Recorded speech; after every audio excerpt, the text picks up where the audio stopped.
You always remember the last time you were someone's child. For me, it was Gate C-17 at Atlanta International Airport. August. Hot. Quiet except for the boarding announcements and the low hum of families returning from summer vacations. I was holding a manila envelope. My mother had handed it to me just before they drove off. Just enough to get you started, she'd said. I was 18. Inside the envelope was $60 in cash. No credit card, no return ticket, no instructions. Just a one-way boarding pass to Austin, Texas, and a folded sticky note with an address. Aunt Deborah, Cedar Ridge. Ask for room 12. There is no Aunt Deborah, at least not in Cedar Ridge, not anywhere I've found since. The drop-off was quick. My mother wore sunglasses. She didn't hug me, just pressed the envelope into my hand and kissed the air near my cheek. My father didn't get out of the car. He rolled down the window just long enough to say, "This is how a man learns. You'll thank us someday." Then they pulled away from the curb. No tears, no photos, no luggage, just me, a backpack, and the lie that I still had a family. I walked into the terminal like I belonged there, like I had somewhere to be, like I wasn't standing in line for a plane ticket that only existed to make me disappear. At the gate, I asked the attendant if she could help confirm the address. She smiled politely, typed something in, paused. "Sir, there's no listed guardian or student housing at that address," she said. "And this ticket was purchased with cash. No return flight." I nodded, stepped aside. That's when I tried to use my phone. Dead. I used a payphone instead, feeding it the last coins I had. Dialed my mother's number first, straight to voicemail. Then my father. He picked up on the second ring. "Nathan," he said flat. "There's no one at the address you gave me," I said. A pause. Then, "We know. You need to figure life out. It's time. Be a man." I remember the exact words. I remember the sound of cars in the background. I remember the click when he hung up. Like the end of a chapter I hadn't agreed to start. I stood there for a long time with the receiver still pressed to my ear, long after the line had gone silent. A year earlier, I'd come out to my parents. It wasn't a dramatic thing. No rainbow flags or big speeches. Just a quiet truth. I was bisexual. They said they understood. My mother said she'd always suspected. My father said nothing for a week. After that, things shifted. They stopped including me in family dinners. I was busy, apparently. My room became the laundry room. I overheard my sister joking that I was the experimental one. Then I dropped out of the business program at Georgia State. I told them I didn't want to run luxury car dealerships like Dad, that I wanted to learn system architecture and build tools for people like me. Invisible people. Broke, erased, quiet.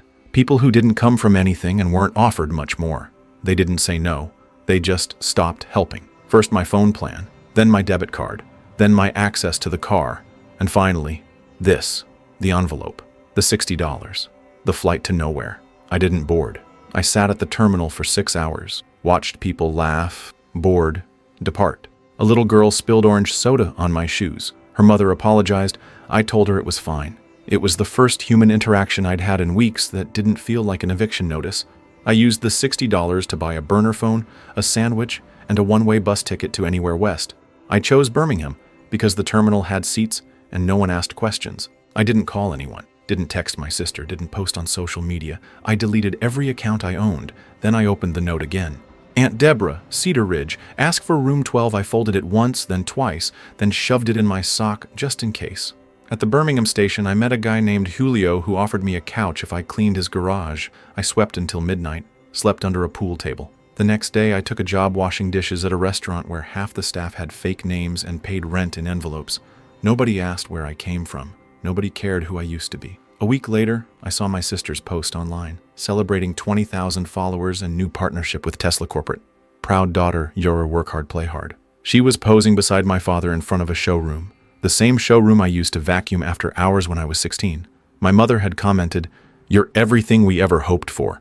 I didn't cry. I just closed the browser, took the $4 I made in tips, and walked to the 24-hour laundromat across the street, and wrote 3 words in my phone's notepad. They replaced me. The day I finally broke was 2 months later. A bus had dumped me off near a town I didn't know where I was supposed to meet someone about a cleaning job. It started raining, not hard, just enough to ruin everything. I had no umbrella, no jacket, the address was wrong, and the sandwich I'd wrapped in foil was soaked through. So I sat under the awning of a pawn shop and stared at the empty sidewalk for almost an hour. I took out the sticky note again, read it one more time. "Aunt Deborah, Cedar Ridge, ask for room 12. I smiled and laughed. The kind of laugh that doesn't come from humor. but from the final crack in something held together too long. Then I stood, and I walked toward the only place still lit, a 24-hour internet cafe with flickering neon. I had $6.25 in my pocket, enough to buy 90 minutes. And that's where I typed my first line of code. The first rule I learned about survival was this: don't be noticed. Not in shelters, not at diners, not when sleeping behind vending machines or using public bathrooms to brush your teeth with paper towels. Being noticed meant questions, and questions required stories. I had none I wanted to tell. After the night at the internet cafe, I started staying late, trading cleaning work for Wi-Fi time. The owner, Ravi, was a quiet man who never smiled and never asked about your past if you paid up front or swept the floor without being told. He had a battered ThinkPad behind the counter that hadn't been used since 2012. "It's yours," he said one night, without looking up from his book. "Just don't spill anything on it." It booted up like it had survived a war. Still, it worked. I taught myself to code the way some people teach themselves to breathe after almost drowning. Slow, panicked, then automatic. Python first, then APIs, then Solidity, then database scraping. I didn't have money for courses, so I pirated PDFs and downloaded YouTube playlists while pretending to mop floors. I started small. A text-based stock tracker that alerted when penny stocks shifted by 3%. A script that identified cheap rental properties within a zip code and compared their tax history. A small job that paid $18 to automate the cleaning of real estate listings from a CSV file into a Google Sheet. None of it made me rich, but it gave me something more important: silence. For almost a year, I was a ghost in the systems I built. No name, no photo, no resume, just a string of usernames. Dead Signal, Cold Syntax, A Lockroot. I bought the domain lockrootholdings.com for $0.99. I told myself it was temporary, a name to hide behind while I figured. By 21, I had a cot in the back of a converted office supply warehouse turned co-working graveyard. I worked nights, cleaning floors and fixing routers for rent. In exchange, I got power outlets and a desk in the farthest corner with no windows. I used it to build a scraper that tracked public tax delinquencies across Georgia and 3 surrounding states. If someone missed 3 payments, I knew. If a lien was filed, I got a ping. It was boring, but it worked. Most nights, I slept beside the server rack, curled around a blanket, listening to the soft hum of fans and the occasional rat scampering in the ductwork. And for the first time since the airport, I felt something like stable. Reggie came into my life on accident. He was a former mortgage underwriter, gray beard, biker jacket, and a limp from something he never explained. He came into the warehouse with a busted laptop and a box of donuts. I fixed his machine. He handed me a cold one and sat across from me like we'd known each other for years. "You ever look into liens?" he asked. "I'm tracking them," I said. He laughed once. "I mean buying them." That night, Reggie taught me how debt worked. The good kind. The kind no one sees. The kind you can buy for cents on the dollar and leverage into owning someone's home without ever stepping foot inside it. "You don't need to be rich to own land," he said. "You just need to know when someone's about to lose it." He handed me a napkin. On it, he'd written, "Power is who gets the letter, not who sends it." 6 months later, I bought my first lien, a tiny single-level rental in South Carolina. The owner had passed, and the grandkids weren't paying taxes. I bought the debt for $4,200, waited 120 days, and filed the transfer. I sold it for $41,000 the following spring. That check changed everything. I got a P.O. box in Alabama, registered Lockroot Holdings as a Series LLC, rebuilt the codebase using proprietary tagging. Reggie watched all of it with mild amusement. He never asked for credit, just brought me coffee and shook his head when I worked 36 hours straight. I never reached out to my family, not when I made my first 5 figures, not when I opened my first office, a shoebox above a laundromat, not even when my sister posted a TikTok tour of my childhood home, claiming her cozy roots made her who she was. "Mom always made it feel like a castle," she said. I remembered the closet I used to sleep in after they gave my room to guests. I remembered the note in my sock. "Aunt Deborah, Cedar Ridge, ask for room 12 still folded, still with me." I watched them through data. Their property had started slipping. My scraper pinged twice in 1 month. First, 2021, tax delinquency notice on primary home. Second, 2022, refinancing attempt flagged for income inconsistency. Then a lien was filed. I bought it immediately. Not as Nathan Cole, as Apex Trade Series LLC, nested beneath Lockroot Holdings. No one knew. No one would. A week later, my assistant walked in with a smirk. "You're gonna want to see this," she said. She handed me her iPad. It was a GoFundMe. Help save our family home, the house that raised us. After years of dedication to our community, Our parents are facing foreclosure due to legal complications and health issues. Please help us save the house we grew up in. Photo. My mother and father holding hands on the porch I used to get locked out of during holidays. Raised $2,680. Donors. 13. I scrolled down and clicked Donate anonymously. Amount $60. Message. You told him to figure life out. He did. That night, I walked home through the city's business district, past the high-rise I'd one day move into, past the suits and doormen and things I still didn't let myself want. When I got to my office, a second-story studio with blackout curtains, I opened my laptop and watched as my system ran predictive reports. 3 properties were red flagged. 2 were close to foreclosure. 1112 Hawthorne Lane was listed as high risk. That was the house, the one with the porch, the one with the envelope. I leaned back in my chair and stared at the screen. My phone buzzed. It was my assistant. A family emailed Lockroot about Hawthorne Lane. Think they want to buy it back. Do they know it's us? Number they asked to speak to the CEO. I closed the screen, looked out at the city I didn't belong to yet, but would. Book the meeting, I said. End of next week. Name? I paused. Don't give them one. The office was still. Gray walls, matte black desks, no logos. Lockroot Holdings didn't advertise. We didn't pitch. We didn't post. You found us only if you needed us. And by then, we already owned what you wanted. On Monday morning, I watched the final paperwork settle. 112 Hawthorne Lane, acquired via third-party lien purchase. Debt matured at 130% of market value. Transferred through 2 intermediaries. My name nowhere. I owned it. The house I was born in. The one they left me in. The one they abandoned me from. Reggie never asked questions. He just skimmed the contract and slid it back to me. Clean job, he muttered. I could still give it back, I said. He sipped his coffee. Sure. You could also bring your parents cookies. I smiled, just a flicker. Didn't think so, he said. In the 15 years since they dropped me at the airport, I had never heard my parents say my name aloud. Not in interviews, not in speeches, not even in slips. Nathan Cole had been erased. But now, Lockroot Holdings was in their inbox. Their desperation had finally led them to the only door left unlocked. The first email came on a Thursday. Subject line, RE Urgent. Home foreclosure. Assistance needed.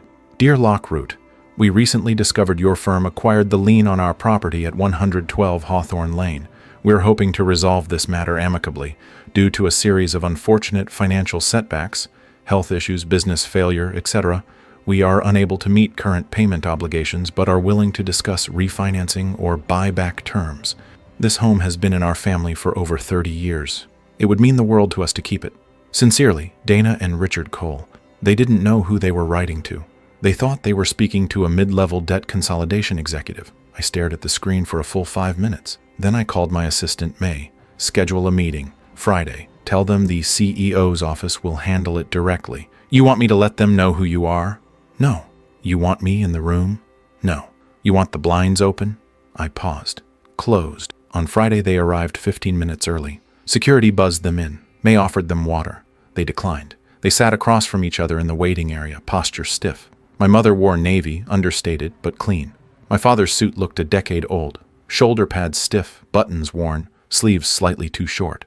They didn't recognize the building. They'd probably passed it 100 times. They didn't know their son's name was written on half the deeds in their district, just not in ink they could read.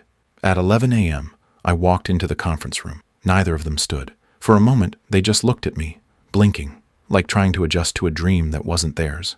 My mother's lips parted first. No sound. My father squinted. Nathan, he said. I didn't answer.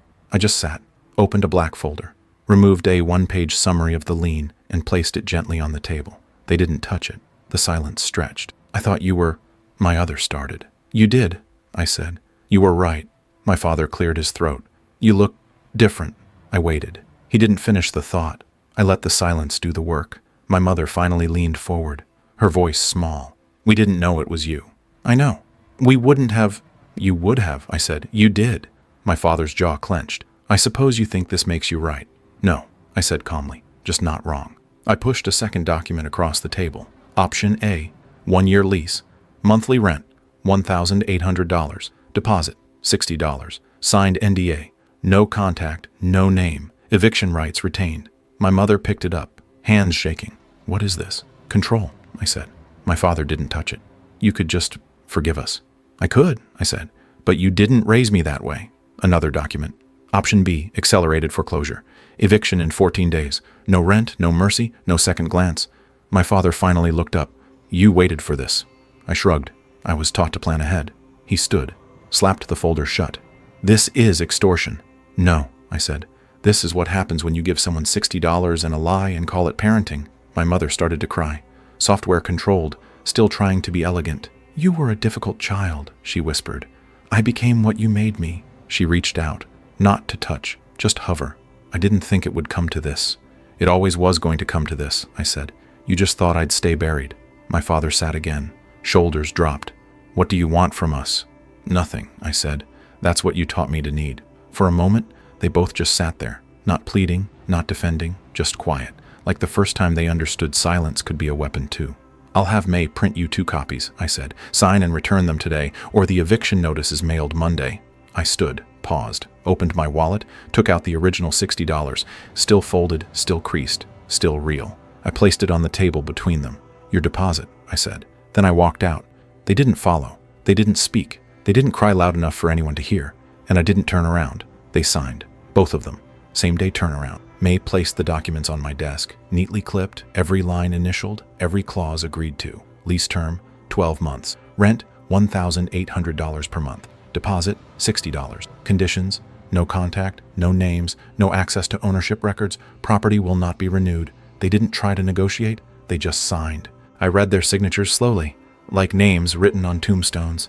Faded, ceremonial, irrelevant. Dana A. Cole, Richard T. Cole, names I hadn't heard out loud in 15 years. They paid the deposit in cash. All of it. The exact bills I handed them on the table. May smirked when she brought the receipt back. Felt poetic, she said. I didn't answer. I didn't smile. Because I didn't feel anything. And that, more than the house, the deal, or the silence, was the final victory. The first rent check bounced. A week late, they blamed the bank. May charged the late fee and sent them a revised invoice with a scanned copy of the agreement. They didn't respond. They paid the full balance 3 days later. I didn't acknowledge it. The second month, the power was shut off for 2 days. May flagged it in the system. I approved the service reconnection, added the utility clause fine. They never asked for help, never explained. They just kept paying. On time, in silence. By month 4, they stopped mowing the lawn. The neighbors complained. The HOA sent a warning letter.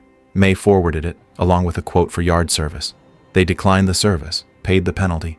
There were no more GoFundMes, no Facebook photos, no community updates, just gray silence, like the walls of my office. And rent. Always rent. On the 6th month, they sent an email. We would like to discuss extending our lease.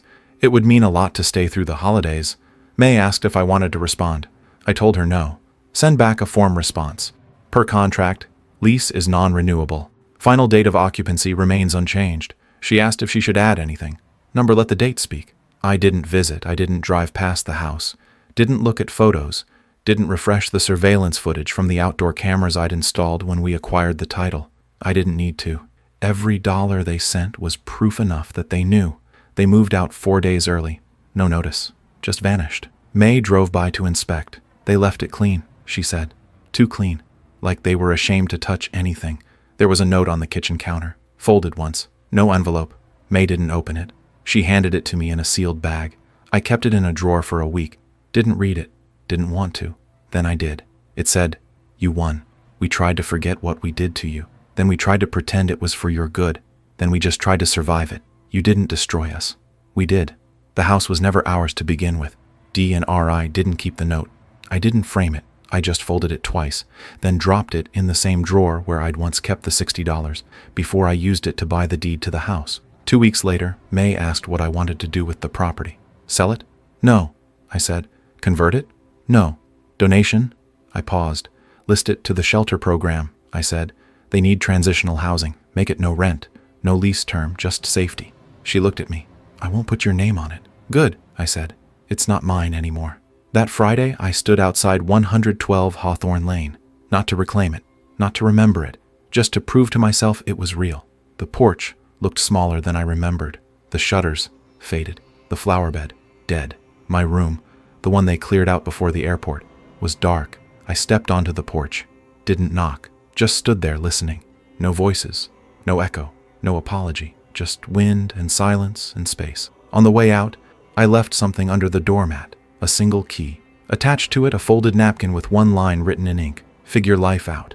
It had been 14 months since I took back the house. Not with a crowbar, not with lawyers, just paperwork. They left before I arrived. And that, more than anything, told me they finally understood.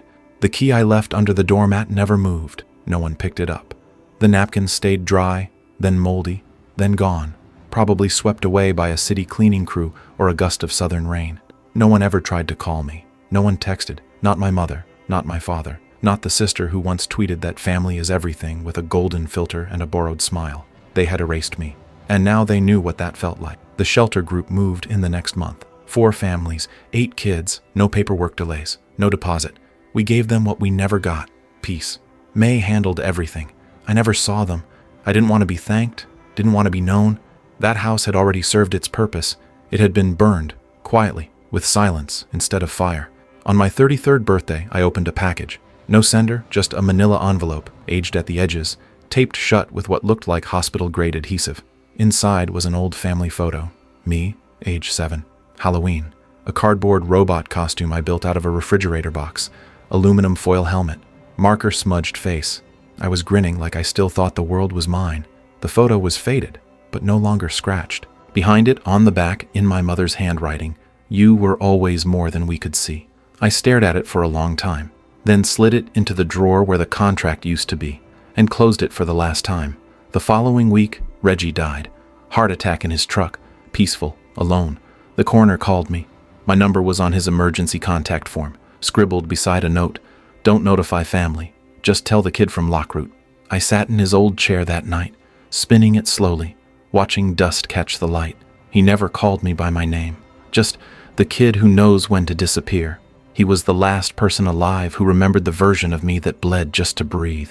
I flew to Austin once, the city they sent me to on that ticket, the one they bought to make me vanish. I stood in front of Cedar Ridge Apartments. There was no room 12. There never had been. The leasing manager said they'd never had an Aunt Deborah on file. The building number and the address didn't exist. I laughed, not out loud, just enough for the wind to take it. Then I walked away. In the years after, Lockroot Holdings grew, quietly, steadily. We absorbed 3 data firms, opened offices in Toronto, Barcelona, Cape Town. People asked me to speak at conferences, write books, launch a podcast. I said no to all of it, not out of principle, out of peace. One night, I walked past a bookstore downtown. Inside, a local author was giving a talk. I didn't go in, but I caught a line as I paused by the window. "Forgiveness is overrated. Some things don't need closure. They need containment." She didn't know I'd been carrying that belief like a spine for 15 years. I nodded once, then walked on. The house was torn down 5 years later. The land sold to a nonprofit that built 4 compact homes on it. Sustainable, affordable, clean. I watched the demolition on a live stream from my office, not out of satisfaction, just to make sure it was really gone. The final nail, the final ghost. Sometimes I still get emails from people asking if I'm related to the Coles from back in the day. I don't respond. Not because I hate them, but because I no longer share their name. I didn't keep the money. Not really. The bank balance was large. The assets were diversified. The firm was stable. But the only thing I ever carried with me was that folded sticky note, still in my wallet, still creased down the center. "Aunt Deborah, Cedar Ridge, ask for room 12. Every lie has an address. You just have to make sure you never live there again." Final line. They gave me $60 and a one-way ticket out of their lives. So I bought the place they left me behind in and never looked back. That's all for this story. I'll be back with another one. If you haven't already, please consider subscribing to the channel. It motivates me to create more content like this.